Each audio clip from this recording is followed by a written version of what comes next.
భద్రతా క్యాబినెట్తో నెతన్యాహు భేటీ అయ్యారు. ఏ క్షణమైనా లెబనాన్ ఇరాన్పై దాడులకు దిగే ఛాన్స్ కనిపిస్తోంది. ఇరాన్ భారీ మూల్యం చెల్లించుకోవాల్సి ఉంటుందంటూ హెచ్చరిస్తున్నారు. ఇరాన్ అణుస్థావరాలతో పాటు చమురు బావులే టార్గెట్గా ప్రస్తుతం ఈ ప్రణాళికలు రూపొందిస్తున్నారు. ఇక ఇరాన్ కీలక నేతలను కూడా లక్ష్యం చేసుకోవాలని నిర్ణయించారు. ఇరాన్ సుప్రనేత అయతుల్లా ఖమేనీ లక్ష్యంగా దాడులకు దిగే అవకాశం కనిపిస్తోంది. ఇరాన్ అణు కేంద్రాల దాడులను సమర్థించబోమంటూ అమెరికా స్ట్రాంగ్ వార్నింగ్ ఇస్తుంది.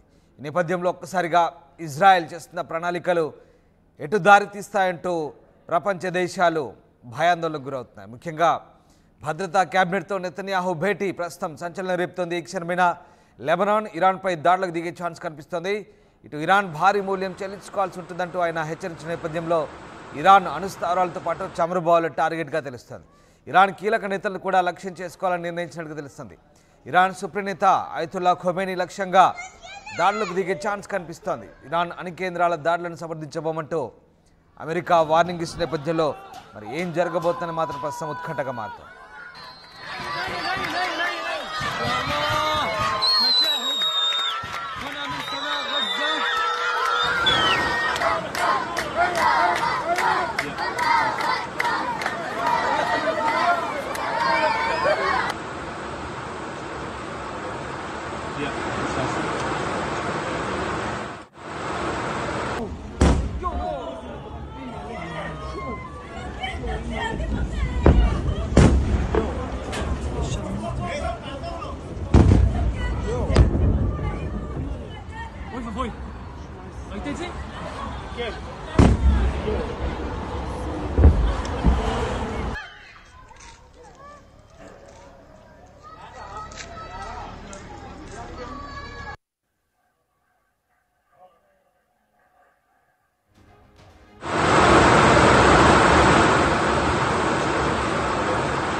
ఇరాన్ అణుస్థావరాలతో పాటు చమురు బావుల టార్గెట్గా ఇజ్రాయెల్ ప్రణాళికలు రూపొందిస్తుంది. ఇరాన్ కీలక నేతలను కూడా లక్ష్యం చేసుకోవాలని టార్గెట్గా పెట్టుకుంది. ఇరాన్ సుప్రనేత అయతుల్లా ఖొమేనీ లక్ష్యంగా దాడులకు దిగే అవకాశం కనిపిస్తోంది. అయితే ఇరాన్ అణు కేంద్రాలపై దాడులను సమర్థించబోమంటూ అమెరికా వార్నింగ్ ఇస్తోంది. ఇరాన్ అణు కేంద్రాలకు సంబంధించిన ప్రాంతాలపై ఇజ్రాయెల్ దాడులకు తాము మద్దతు ఇవ్వబోమంటూ అమెరికా అధ్యక్షుడు జో బైడెన్ తెలిపారు. ఇరాన్పై మరిన్ని ఆంక్షల విషయంపై G7 దేశాలతో ఫోన్లో జరిపిన చర్చల తర్వాత బైడెన్ ఈ ప్రకటన చేశారు. G7 దేశాలు ఇరాన్పై విధించబోయే ఆంక్షల వివరాలు త్వరలో వెల్లడించవచ్చంటూ బైడెన్ చెప్తున్నారు. ఈ చర్చల్లో భాగంగా ఇజ్రాయెల్పై ఇరాన్ చేసిన క్షిపణి దాడులకు అన్ని సభ్య దేశాలు ముక్తఖండంతో ఖండించాయంటూ వైట్ హౌస్ ప్రకటించింది. మరోవైపు ఇరాన్ దాడిని ఖచ్చితంగా ప్రతిచర్య ఉంటుందంటూ US డిప్యూటీ సెక్రటరీ స్టేట్ కర్ట్ క్యాంబెల్ వెల్లడించారు. ఈ విషయంలో అమెరికా ఇజ్రాయెల్ అధికారుల చర్చలు కొనసాగుతున్నాయన్నారు. మొత్తం మీద ఈ నేపథ్యంలో ఒక్కసారిగా ఉద్రిక్తత నెలకొన్నాయి.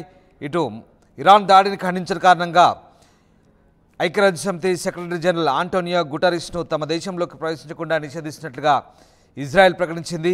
తమ దేశానికి గుటెరస్ వ్యతిరేకంగా ఉన్నారంటూ ఆరోపిస్తుంది. దీనిపై ఐక్యరాజ్యసమితి స్పందించింది. తాము ఇజ్రాయెల్తో కాంటాక్ట్లో ఉంటామని, అది బాధ్యత అని చెప్పింది. ఇజ్రాయెల్ ఆరోపణలు ఆ దేశం అంతర్జాతీయ సంస్థ సిబ్బందిపై చేసిన మరో దాడిగా ఐరాస ప్రతినిధి చెప్తున్నారు. మొత్తం మీద ప్రస్తుతం ఇజ్రాయెల్ చేసినటువంటి వ్యూహాలు ఏ రకమైనటువంటి పరిస్థితులకు పరిణామాలకు దారితీస్తాయంటూ ప్రపంచ దేశాలు ఆసక్తిగా గమనిస్తున్నాయి. మరోవైపు ఇజ్రాయెల్లో మాత్రం పరిస్థితులు దారుణంగా ఉన్నాయి. ఇటు ఇరాన్ చేసినటువంటి బాలిస్టిక్ క్షిపణుల దాడితో ఒక్కసారిగా అప్రమత్తమయ్యారు అక్కడి పౌరులు.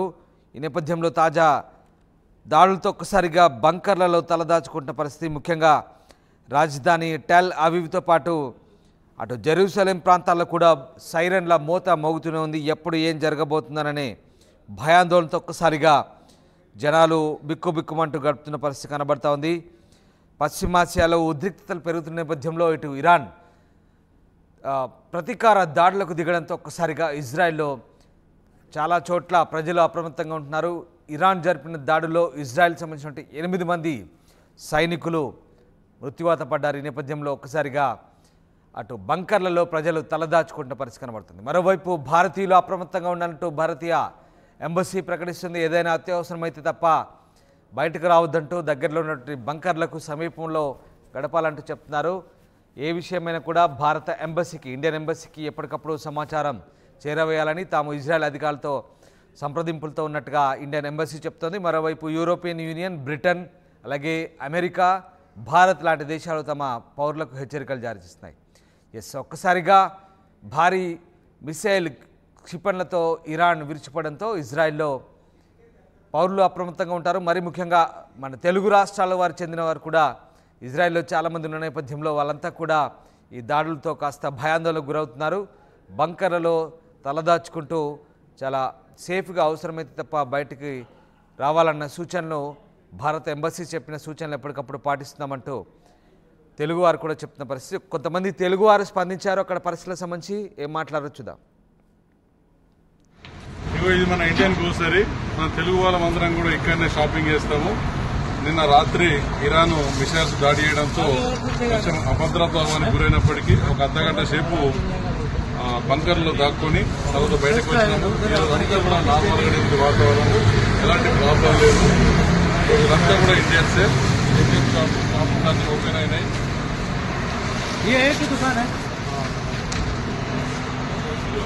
షాప్స్ అన్ని కూడా ఓపెన్ అయి ఉన్నాయి. ఎలాంటి ప్రాబ్లం లేదు. ఇవి మన ఇండియన్ గ్రోసరీ, ఇండియన్ షాప్. ఇక్కడ ఇండియన్ అందరం కూడా ఇక్కడ తీసుకుంటాము.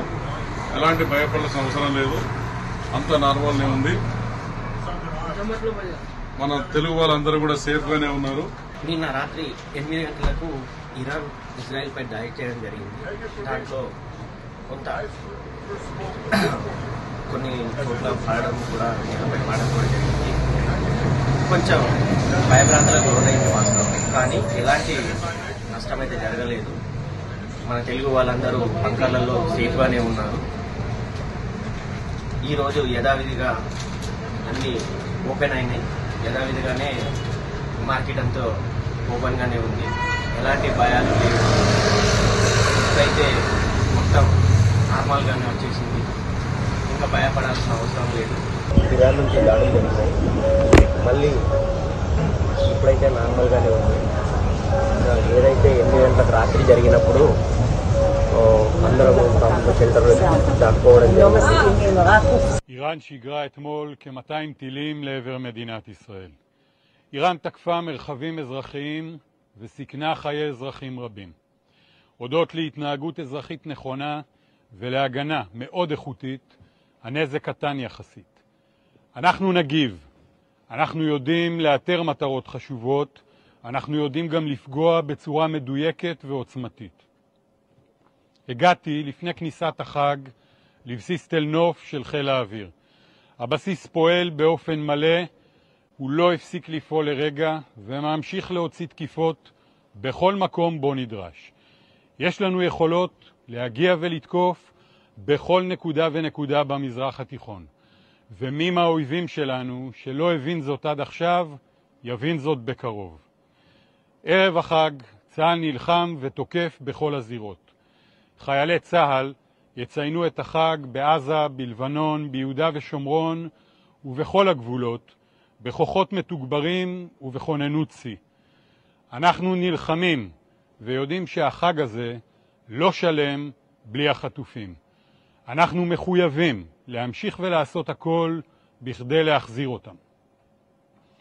אנחנו כואבים את החללים שנפלו, ואני מבקש ביום המיוחד הזה, מכאן, לחבק את משפחותיהם ולחזק מאוד את הפצועים המשלמים את מחירה היקר של המלחמה הזאת.